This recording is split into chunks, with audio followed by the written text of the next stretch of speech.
지금 여러분께서는 CPBC 광주가톨릭 평화방송 김선균 국장이 진행하는 함께하는 세상 오늘을 듣고 계십니다.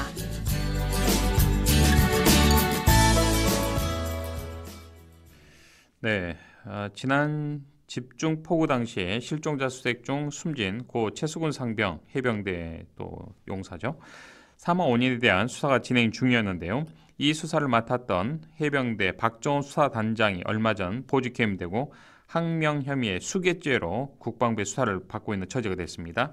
오늘 경제 트렌드 따라잡기 코너에서는 도대체 무슨 일이 있었는지 주요 내용 짚어보죠. 최유한 시사평론가 연결돼 있습니다. 평론가님 안녕하십니까? 예, 반갑습니다. 최유한입니다. 예. 자, 먼저 해병대 수사단장 박정훈 대령의 항명 사건이라고 하는데 이 사건 개요부터 한번 짚어주시죠. 개요는 굉장히 간단합니다. 최수근 상병 수사를 맡았던 해병대 수사단장 박정훈 대령의 최초 수사 보고서를 국방부 장관까지 보고하고 사인을 받고요. 법에 근거하여 경찰의 수사 보고서를 경북경찰청에 이첩을 했습니다. 그런데 국방부 검찰단에서 박정훈 대령에 대해서 지시를 이행하지 않았다면서 집단 항명 수괴죄를 적용해서 입건한 겁니다.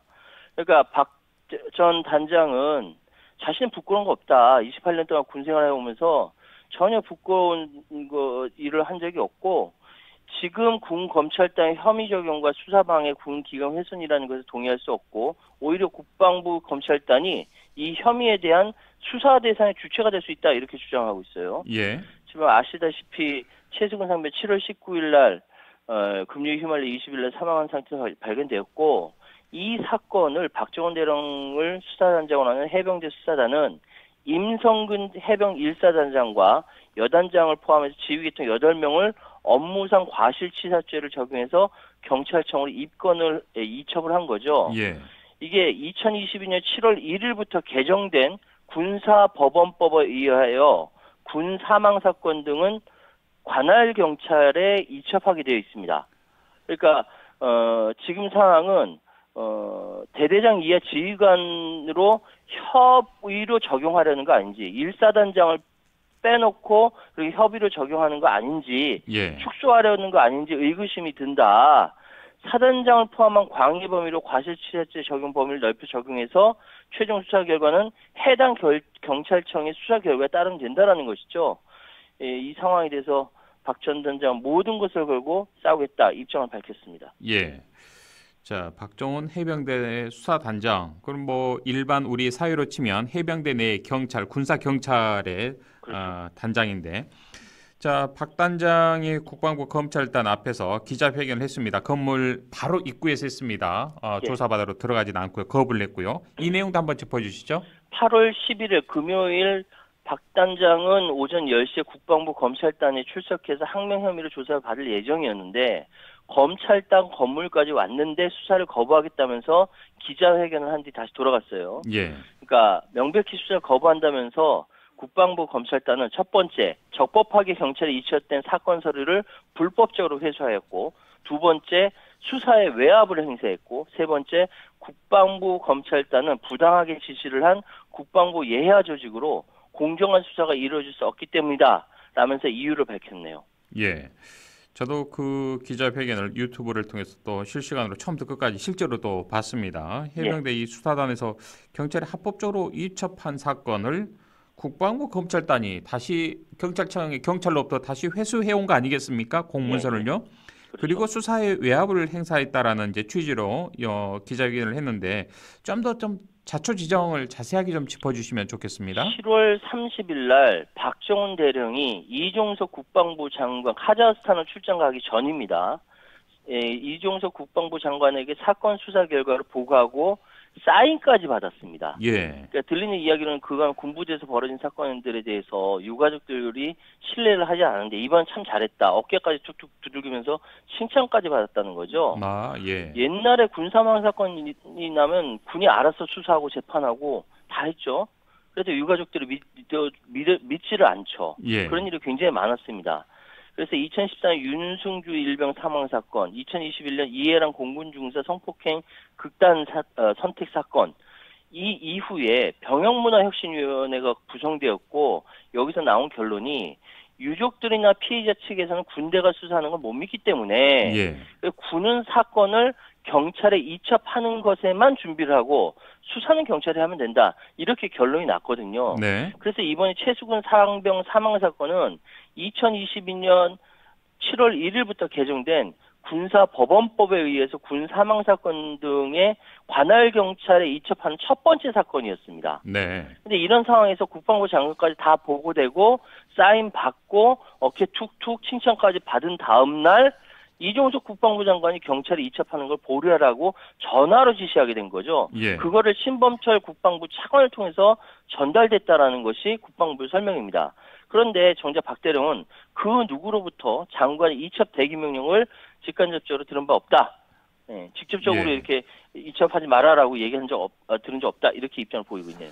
그렇군요. 어찌됐든 뭐 해병대 우리가 상식적으로 보더라도요. 해병대 예. 수사단에서 뭐 사단장, 여단장까지 포함을 해서 과실의 여부가 있다. 좀 광의 넓은 의미의 혐의를 좀 예. 적용을 해서 경찰에 이제 이첩을 한 거 아니겠습니까? 그렇죠. 이게 실제로 혐의가 있는지 없는지 여부는 경찰의 수사 다시 한번 수사를 통해서 최종 확정되는 거 아니겠습니까? 또 검찰 그렇죠. 또 맞습니다. 넘어가는 거고요. 예, 예. 이 단계 어찌 보면 1차 조사를 한 그런 셈인데 이 단계에서 누구를 빼라 넣어라 뭐 이런 이야기들이 오갔다라는 걸 또 기자회견에서 또 이야기했기 때문에 상당히 좀 국민들은 이 부분이 좀 고개를 갸웃거릴 수밖에 없고 그동안에 수년 동안 군에서 의문사 아직도 좀 차디찬 냉동고에 있는 이런 우리 군 장병들 꽤 많지 않습니까? 예, 그렇습니다. 그러니까 우리 유가족들이 신뢰를 하지 못하지 않나 이런 또 예. 생각도 좀 해봤습니다. 저는 개인적으로. 예, 예. 자, 어찌 됐던 간에 군사법원법 법이 바뀌었기 때문에 당연히 경찰에 관련 서류를 이첩하는 거 넘기는 것이고 법 위반을 할 수 없다라는 것이 박 대령의 입장 아니겠습니까? 이첩해야 되는데 이첩 안 하면 그거는 그게 오히려 직무유기 법 위반하는 아닙니까? 거죠. 예. 그래서 박 대령이 31일 오후 4시에 김계환 해병대 사령관을 만나서 사령관이 국방부에서 경찰에 이첩할 수사 서류 중 혐의자와 혐의 내용을 빼고 수사라는 이제 혐의 내용을 빼고 수사라는 용어도 사용하지 말고 조사로 정리해라. 라고 하는데 이거 어떡하냐라고 김계한 해병대 사령관이 물어봤다라는 거예요. 네. 그래서 박 대령이 그렇게 하면 안 된다. 이거 축소 왜곡 수사로 문제가 되는 데 건의를 했고 또 8월 2일 날 경북경찰청에 이첩하기 전에 이첩한다는 사실까지 보고했고 오전 10시에 또 이첩합니다라고 사령관한테 보고했다는 거죠. 알겠다라고까지 했다는 거예요. 이후에 이첩하는 도중에 김계한 해병대 사령관이 멈추라고 했는데 그때 이미 이첩을 하고 있고 경찰에 나가 있는 광역수사대장과 연락이 되지 않는다. 이렇게 덧붙이면서 결론적으로 명시적으로 지시받은 바가 없다. 왜냐하면 지시받은 공문으로 받아야 되지 않습니까? 그렇죠. 공문을 받지 않고 전화로 이렇게 했다는 것인데 그게 나중에 문제가 되니까 이렇게 전화한 예. 거 아니냐라는 생각이 드는 거죠. 자, 뭐 일선 부대에서 발생한 사망 사건, 개개의 사망 사건에 대해서 해당 수사단장이 국방부 장관에게 대면 보고를 하는 사례가 극히 상당히 이례적이지 않겠습니까, 그렇죠. 평론가님? 이례적이죠. 자, 예. 이번 사건은 상당히 이 포구 동안에 실종자 수색 과정에서 우리 용사가 좀 숨진 사건이기 때문에 국민적인 관심이 있었고 그렇기 때문에 그 수사단장이 박 대령이 직접 국방부 장관에게 대면 보고를 한 겁니다. 근데 장관도 뭐 사령관의 이야기, 박 대령의 수사단장 이야기를 듣고 큰 문제 없다라는 취지로 사인을 했습니다. 이게 법대로 했기 때문에 박 대령 입장에서는 수사단장 입장에서는 자신은 항명한 게 아니다라는 지금 억울한 지금 입장 아닙니까? 맞습니다. 박 대령은 장에 그렇게 주장할 수밖에 없고요. 본인은 근데 한 일을 했을 해병대가 다른 뿐이다. 이야기래요. 예. 해병대는 다른 얘기래요. 해병대는 이 상황이 이렇게 되니까 11일 입장을 냈는데 7월 31일 정오쯤 국방부 장관으로부터 김계환 해병대 사령관이 지시를 받아서 당일 오후 4시에 참모회의를 열고 장관이 해외 출장 카자흐스탄 갔으니까 출장에서 복귀한 뒤에 조사 자료를 보고하고 그 뒤에 이첩하라고 지시했다면서 박 단장이 지금 주장하고 있는 건 허위다라고 이야기를 합니다. 해병대가. 그 다음날 8월 1일 박 대령은 자신이 유재훈 법무관리관에게 과실치사에 관련된 혐의 사실이나 혐의자를 빼라라는 전화를 또 받았다라는 거예요. 예. 모두 한 4번 정도 전화 받았다라고 합니다. 그러니까요. 이 대목이 상당히 중요한 지점인데요. 자, 국방부가 과실치사와 관련한 혐의를 축소하려는 의심이 드는 그런 지점이라고 볼 수 있습니다. 유재훈 법무관리관이 전화로 이야기한 과실치사와 관련된 혐의자 도대체 누굽니까? 누구를 좀 이렇게 약간 뭐 그런 겁니까? 고 최수근 상병의 소속 부대였던 해병대 1사단, 그 1사단을 지휘하는 임성군 소장입니다. 예. 직접적으로 임성군 1사단장을 혐의자에서 배제하라라는 지시를 받았는지의 여부에 대해서는 박정훈 대령은 사단장을 직접 빼라고 한 적은 없다. 법무관리관 통화에서 묵시적으로 그렇게 느꼈다고 얘기했는데, 여기서 묵시적으로 느꼈다는 것에 대해서 더 설명하기를, 당시 유지현 법무관과 통화에서 유 법무관리관이 직접적인 과실이 있는 사람으로 한정해야 한다라고 말을 했고요. 박 대령이 그러면 직접적인 과실이 있는 사람이라고 하면 직접 물에 들어가라고 한 대대장 이하를 말하는 것이냐라고 물었더니 법무관리가 그렇다라고 얘기했다는 거예요. 거기서 그 임성군 소장 얘기를 하지 않았다는 거예요. 예. 그러니까 박 대령이 여기서 자신이 그건 좁은 범위에서 얘기고 사단장과 여단장도 과실이 있다고 판단했으니까 어차피 경찰에 이첩되니까 경찰이 최종 판단할 것이다. 그러니까 박 대령 자신이 유지현 법무관에게 왜 그렇게 이야기하는 것은 외압으로 느낍니다라고 반박까지 했다라는 거죠. 예. 근데 국방부에서는 그건 박 대령의 해석이고 법무관리관은 원칙을 설명했다라고 얘기하는 거예요. 법무관리관은 당시 혐의 사실이냐 혐의자를 몰랐는데 박 대령이 원칙에 해당하는 사람이 이런 사람이니까 물으니까 해당 담당은 그게 맞다. 이런 취지로 답변했다라고 이야기하고 있습니다. 예. 상당히 이게 좀 말장난이지 않나 싶은데요. 사단장과 여단장을 제외하라고 직접 지시하진 않았다. 다만 그렇다면 뭐 대제당 이하를 말하느냐 이렇게 물어봤더니 그건 맞다. 우리가 상식적으로 봐도 그렇게 저도 통화를 했다면 당연히 윗선은 대대장 빼라는 소리죠.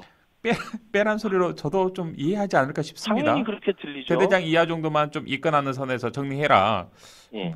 뭐 제가 전문 수사관 아닙니다만 저는 그렇게 들을 수 있겠습니다. 그러니까 애매한 것이 이게 사실 그게 수사 방향에 대해서 직접적으로 어떤 지시를 할 경우에는 그게 직권남용에 해당할 소지가 있거든요. 예. 그래서 이렇게 명시적인 게 아니라 묵시적인 방법을 취했다.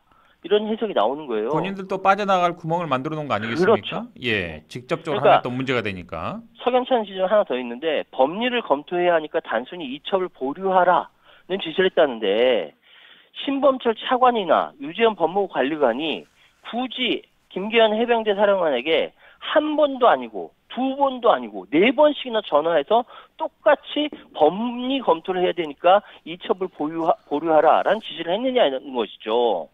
그러니까 박정훈 전 수사단장 수사 보고서를 언론에 밝히기 전에 7월 30일 날 대통령 국가안보실이 수사 자료를 보내달라고 했다라고도 이야기했습니다. 그러니까 안보실에 나가 있는 해병대 대령으로부터 안보실장님이 보고 싶어한다라고 말을 전하길래 이건 수사 중인 사안이고 수사기관이 아니기 때문에 보내줄 수 없다 거절했다는 거예요.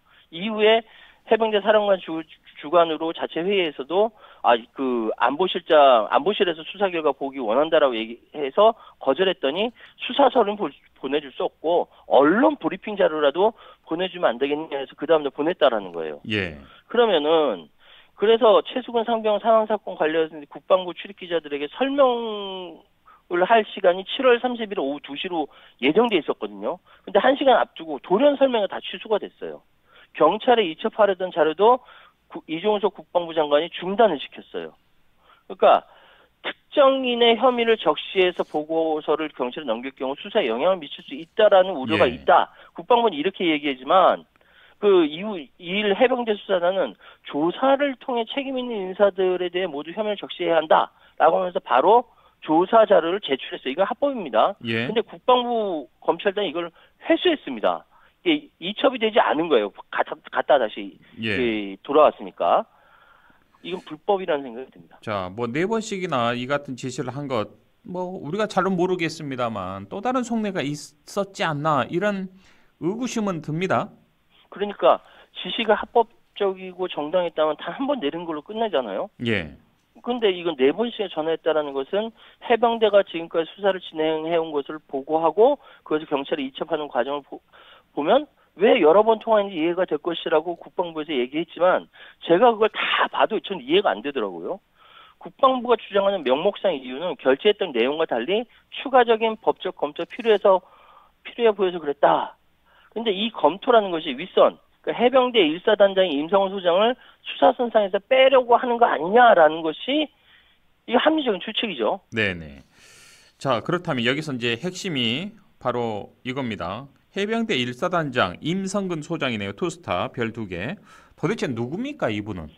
이거는 이제 나중에 이종석 국방부 장관이 아니다라고 얘기했습니다만 합리적으로 충분히 추정할 수 있는 것이 MB 정부 시절, 이명박 정부 시절에 임성근 소장은 소령 계급으로 청와대 파견 나갔던 사람입니다. 예. 그 상사가 지금 국가안보실 제1차장이자 이명박 정부 시절 대외전략비서관 김태효 차장이에요. 예. 지금 이종석 국방부 장관은 이명박 정부 시절 2008년 3월부터 2010년 12월까지 대통령실 외교안보 수석비서관실의 안보정책 담당관이었습니다.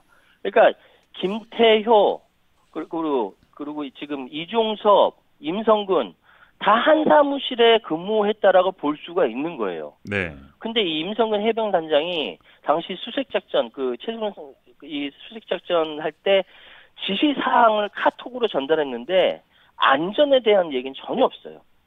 경내 미흡하다, 빨간색으로 해병대 눈에 확 뜰 수 있도록 해라. 뭐 이런 식으로만 그 사단장 지시사항으로 카톡으로 지시사항을 하달되었습니다. 예. 그 대신 대대장이 안전이 최우선이 과도한 수색하면 안 된다는 내용만 있었습니다. 그것이 카톡에 공개됐어요. 알겠습니다. 자, 그렇다면 이번 사건이 어떻게 좀 결론이 날까 상당히 좀 궁금하기도 하고 좀 그렇습니다. 많은 국민들이 또 관심을 가지고 있으니까 짧게 결론 한번 말씀해 주시겠습니까? 네, 지금 뭐 여러 가지 할 얘기는 많은데 지금 일단 대통령 안보실이 개입한 정황이 굉장히 충격적입니다. 그 결자 해지라고 대통령 안보실에서 이거 해명해야 되고요. 지금 계속 작년 여름 폭우 사태, 올해 여름 폭우 사태, 무인기 이태원, 카카오 목통, 잼보리 사태까지 계속 위기가 벌어지고 있는데 위기로 여기지 않는 것이 더 큰 문제다라고 말씀 마무리하겠습니다. 알겠습니다. 평론가님 오늘 소식 여기까지 듣겠습니다. 고맙습니다. 예, 감사합니다. 지금까지 최요한 시사평론가와 함께했습니다.